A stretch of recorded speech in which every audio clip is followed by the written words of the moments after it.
going, everyone? Welcome back to my channel. It's been a minute, but you know what?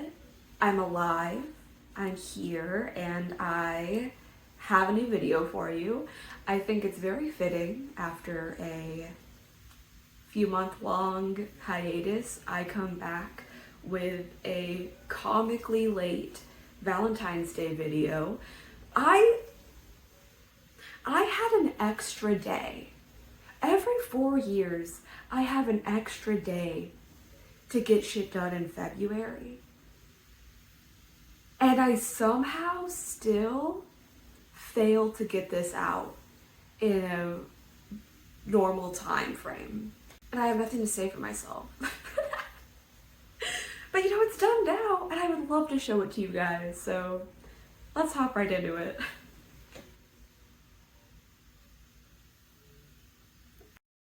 So for this project, I've decided to use this LOL OMG doll, which, you know, it's my first time ever working with one of these bug-eyed freaks, and I was really intimidated by this face mold, but I'm hoping that I came up with something kind of cute for it.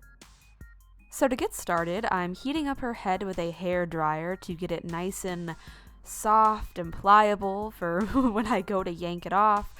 But LOL dolls are surprisingly hard-headed, so this took a little bit longer than this process usually does. Now, I'm not sure what material that they use for LOL doll hair, but remarkably, her hair did survive the blow-drying process, which is kind of a rarity. Typically, doll hair will kind of like melt and shrivel up when you apply heat, but her hair didn't. So I could have saved it, but I didn't really want this color combo for her, so I had to get rid of it anyway. Now, something very alarming happened when I was scraping out the inside of her head with the screwdriver. I feel like her head was getting like weirdly like deformed. Like I would squeeze it and I would feel like the screwdriver on the inside, and I kept feeling like it was just gonna like stretch a hole right through the vinyl. And it was very concerning because her head is already weird and gross, so I didn't want it to get any worse. But luckily, it survived that process, and I was able to get all the hair chunks out from the inside without any permanent damage.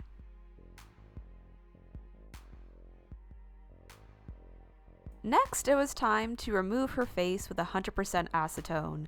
And this time around, I decided to try out wearing rubber gloves when I did this, because usually I don't, and I just like get my own nail polish everywhere. Like I try to be careful to like not mess up my manicure, and it just like never works out. But it was a little bit difficult to like hold on to her head with these on, and like I couldn't really feel what I was doing, but like I think it was worth the hassle.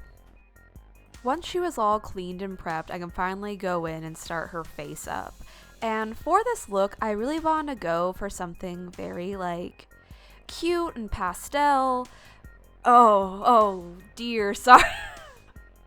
I'm watching back this footage in real time. That was me real time reacting to her just like having these big white circles on her face. Like it was, she's kind of disturbing. But anyway.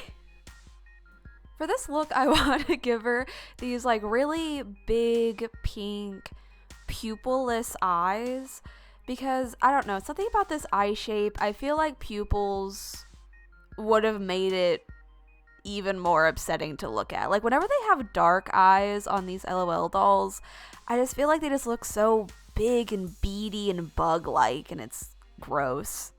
I also wanted to experiment with her eyelashes. Like I want to give her white lashes, which is, you know, was a little bit of a challenge considering that I'm putting white eyelashes over big, white, pale eyeballs. So I wasn't sure how much it would stand out.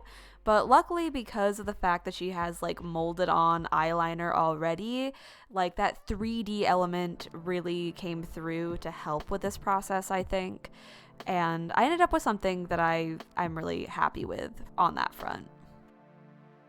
Now, because she has this absolutely enormous amount of eye space, I want to do something a little bit more, like, I don't know, something cute and a little different for her eye shine. So I decided to put these little like pale purple stars in her eyes just to make them a little more interesting to look at and to help like take up some of that massive eyeball space. It was really interesting working on this face because this really is not something I would typically make. I don't think this is my usual brand. I don't work with pastels very often, and I usually prefer to work with like Barbies or something with a much smaller face to work with, and I feel like there's less room for mistakes with a smaller face. So it was definitely a very interesting challenge. So I went back and forth on her lip color.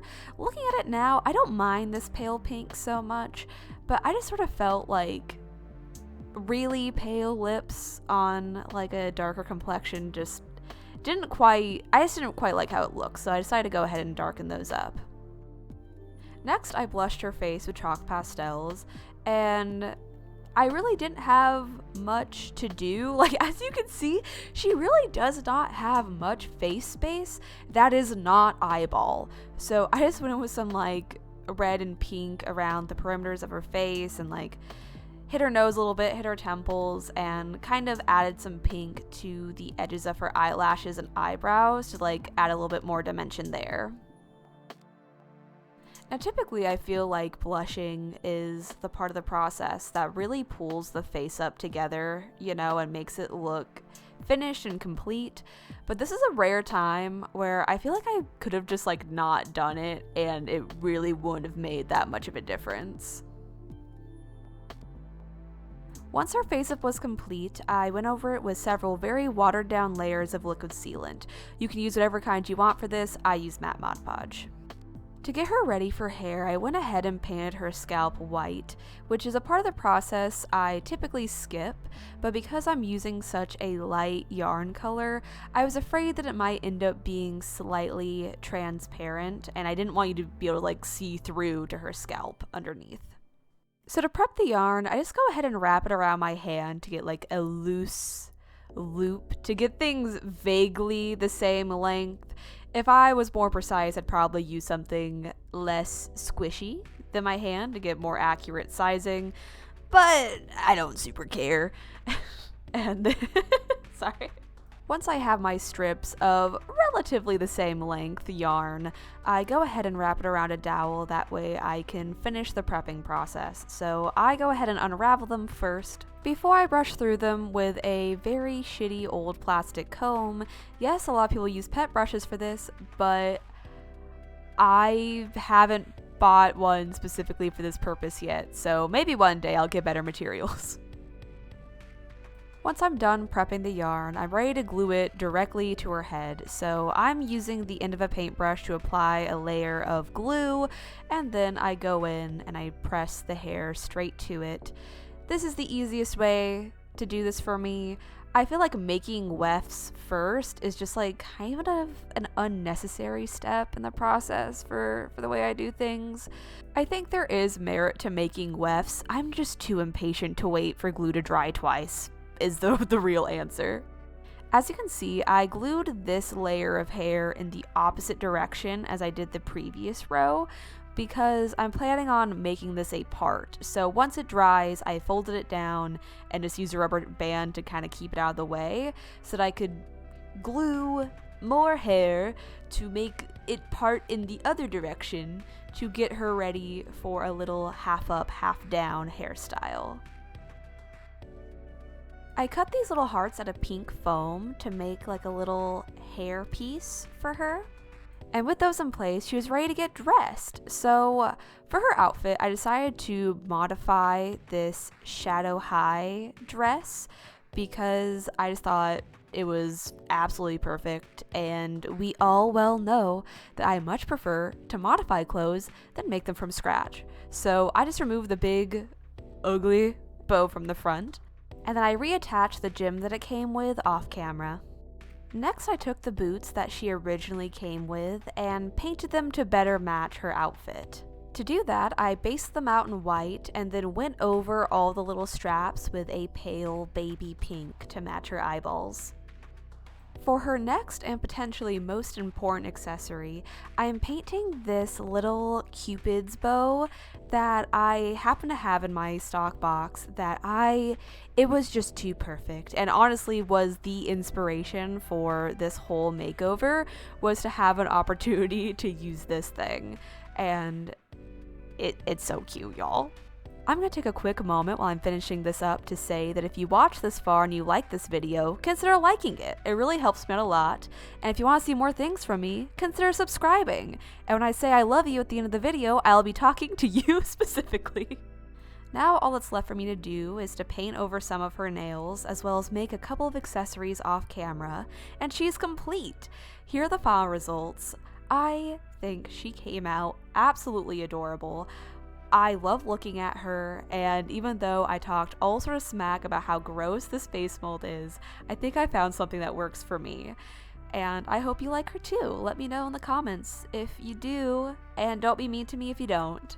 But that's it for this video. I'll talk to y'all next time. Love you, bye!